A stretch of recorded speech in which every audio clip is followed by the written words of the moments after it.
today, I just want to be reminded, I speak from inspiration, I speak from my heart. And what I'm about to share is not only for you, but for me as well. So Spirit always is funny with each and every one of us in our own unique ways. So we all have our little cues and prompts that go along in that way of life, day-to-day basis and ongoing basis. And as I surrender to Spirit of asking what is there for me to understand and learn about myself, I also surrendered in the awareness piece of my connection with Spirit. And Spirit took me straight to the word transformation.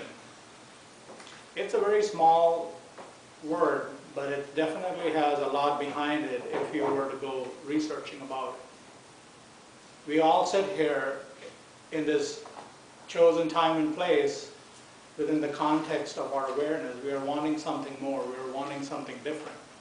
We are wanting something that really takes us from here to the next step.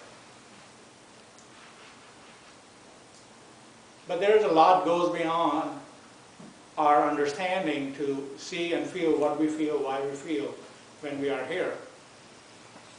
And as I explored why this word Spirit gave to me on Thursday and worked with it, I have to investigate one where I was myself.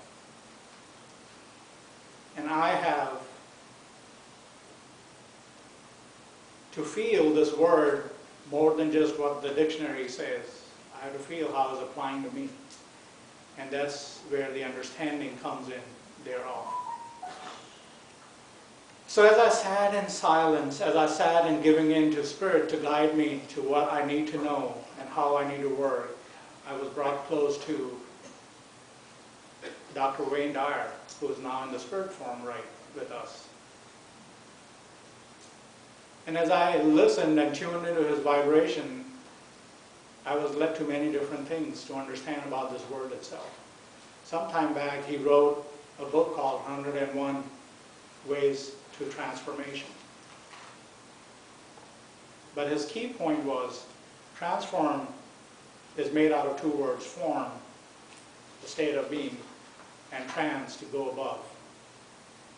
And that was just like a big aha moment in the center of my soul that I could understand. Where I am, what I'm looking for is to go beyond, to be more than where I am, more than what I am.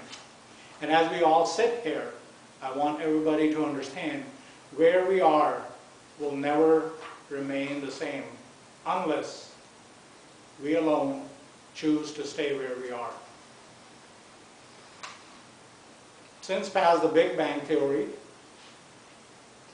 scientific way of looking at the creation of the world, everything is based on expansion.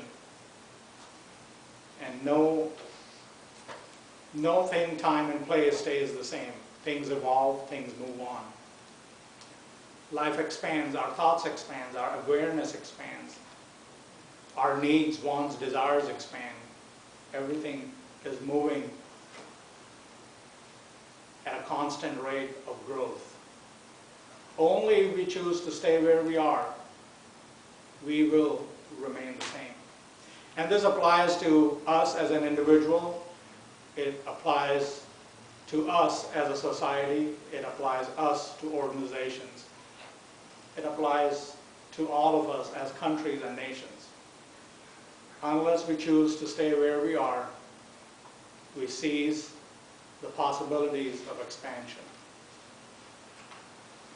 And as we sit here in our own journeys, very unique, very individual to our own self, where do you find yourself? You are just happy where you are, or you are willing to take the next step and move forward with it. Move forward with your expansion. Move forward with the next set of awareness. Within our light that dwells within us, there is no control system. It has its own version of expansion, and it expands with our own choices. So as I went a little bit more into the aspect of what do I feel when I feel the word transformation, now with this understanding, the purpose is to go above form, and that form is now. So the be here now philosophy of Ram Dass applies. You investigate yourself no matter where you are. The present moment is the reality. Past has gone, future hasn't existed yet. This is it. And this is where the form allows us to expand to go to the next level of awareness, next level of consciousness. So what has been going on in my own personal life, you may be able to relate in your own unique way. It has been a long time. I find myself as a sense of vacuum or emptiness is in there. I find myself wanting more, needing more, and not wondering about how it's going to come, how it's going to happen. I am looking for the knowledge. I'm looking for the fundamentals. I'm looking for the foundation of my own spiritual progression. My physical, financial, materialistic world is parallelly existing with me. But there is a part of me that is moving forward progressively, continuously, that I'm more aware in a bigger form is my sense of spiritual connection with the God source. You define your God source. You don't have to define it the way I see it. You have to define it in your unique way. How you connect with it, how you resonate with it. It is a choice, it's an understanding, it is a relationship. And unless you have that sense of relationship as your step one, nothing will move beyond that point. If you don't believe in an essence of God, you believe in something. You believe at least in that something, that you don't believe in that essence of God. But that's your choice. Yet, nothing limits you from transforming your life the way you want it to be. For some of us, it's very important to have the financial transformation, but sitting in one spot will not get us from here to there. You will have to take steps, you will have to take risks, you will have to calculate your benefits and losses, and then you take calculated steps, or however you're drawn to, you move on with that. If we are wanting peace in our relationship aspect of life, we'll have to look where we are and then move from that point forward. However these relationships have transmuted in the past, that is just an experience, nothing more, nothing less. But where we stand within those aspects, if you want to transform a relationship, where we are now is the only way of investigating it.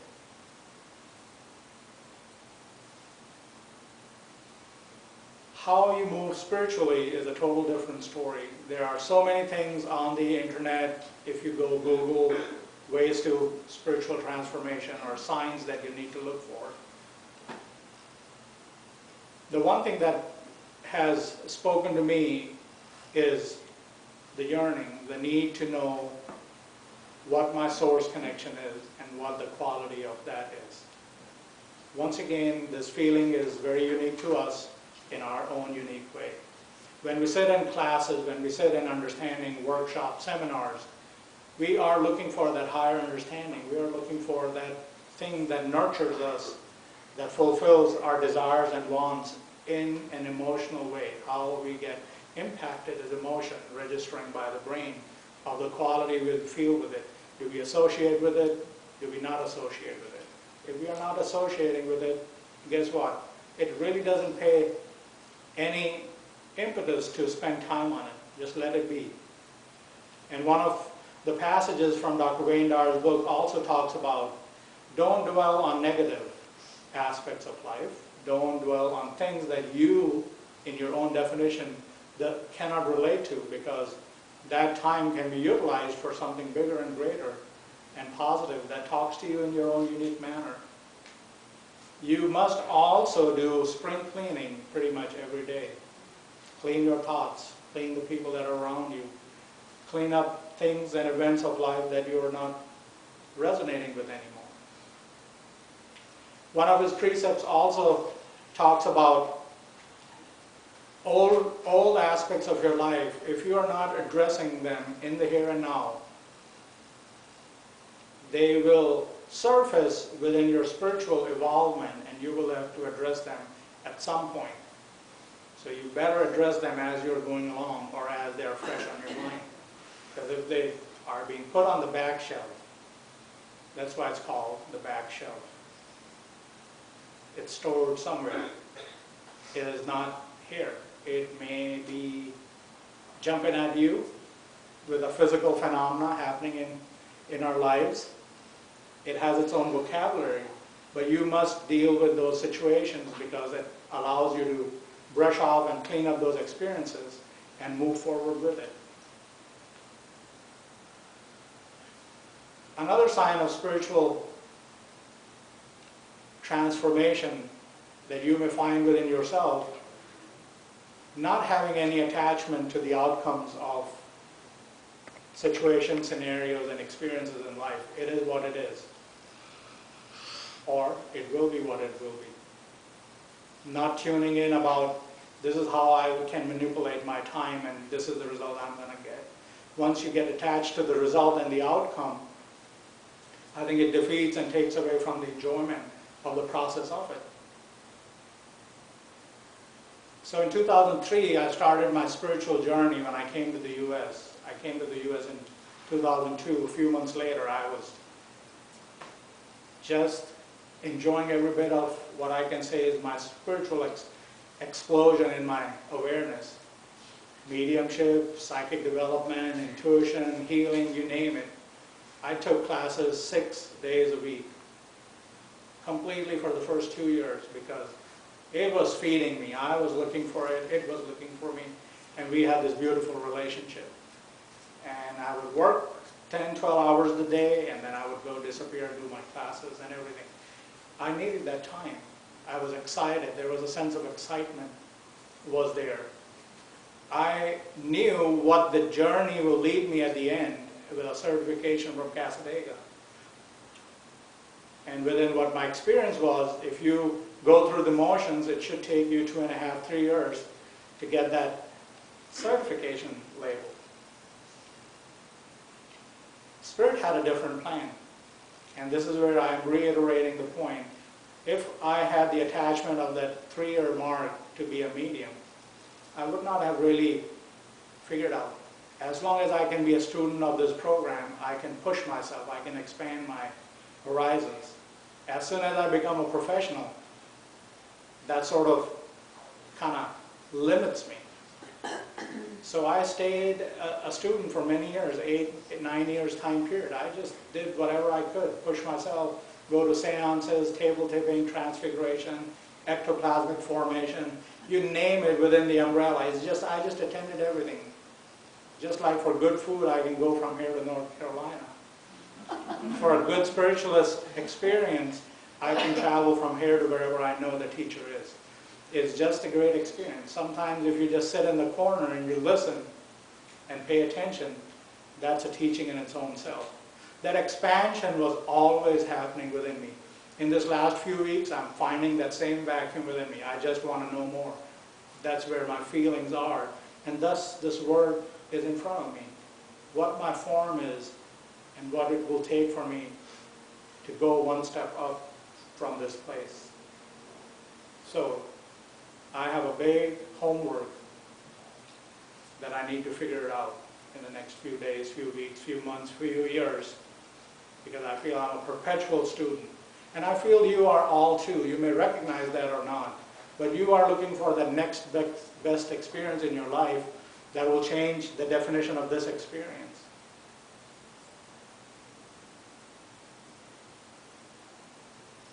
A beautiful transformation just happened a couple of days ago. I had a long day. I worked almost 12 hours. I took a little break and then went on to my class. And as we finished the class, we just wanted to play. We just didn't want to leave. So we worked with transfiguration. But here's what I want to share. It's not about what went on. As I sat in that chair and went in my pure positive zone of spiritual contact, all the tiredness, all the fatigue, all the aches, pains, feeling like this is the end of the world, disappeared.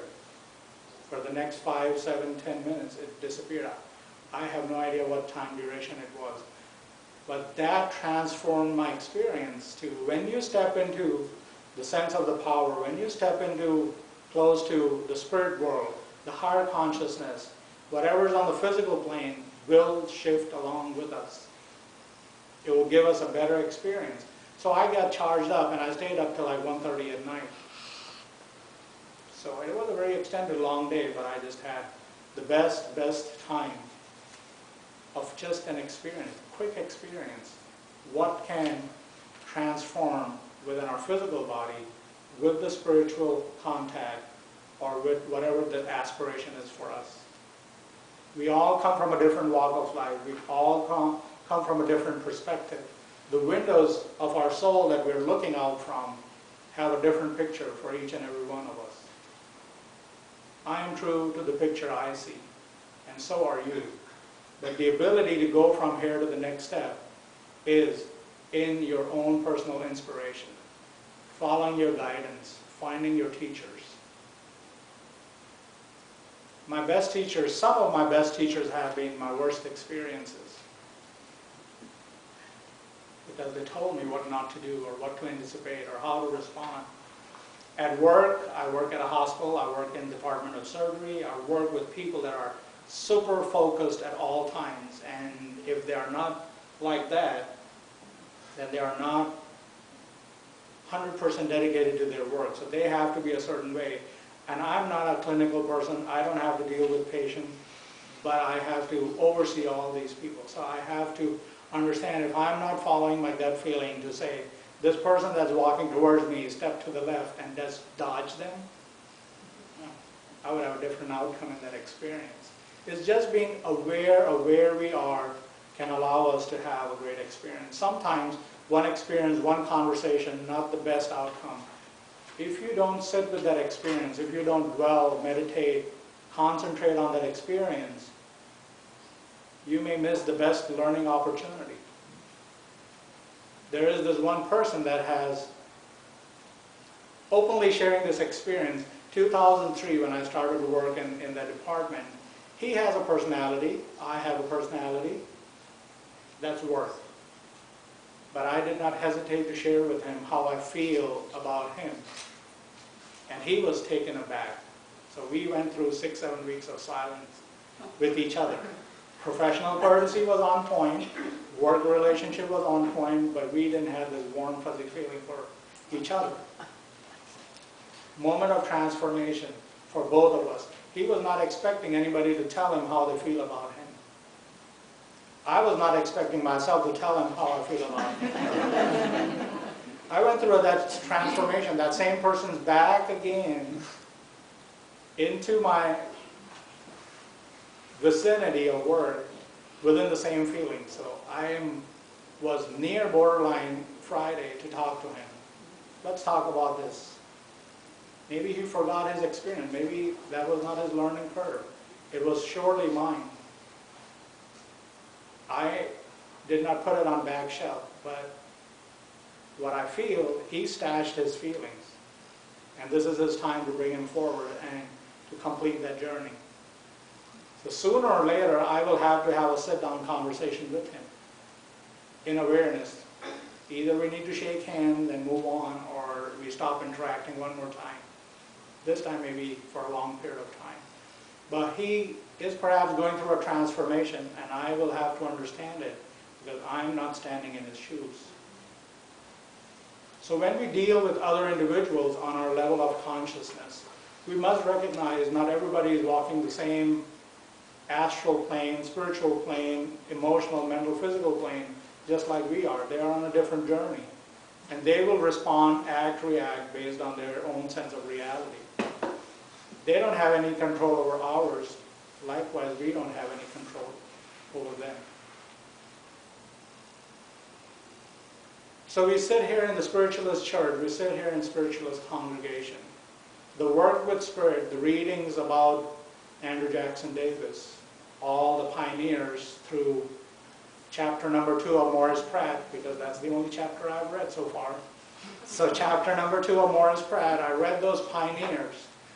they have allowed themselves to transform the face of our religion.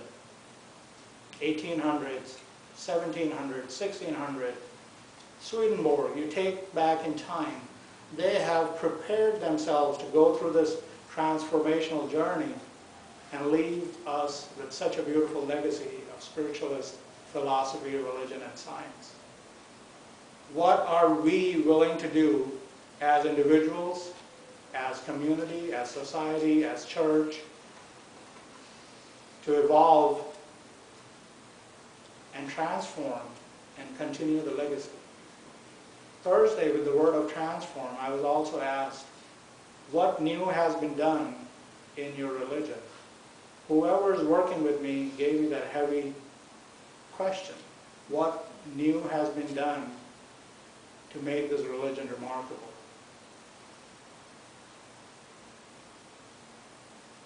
And I was completely floored because I have no clue.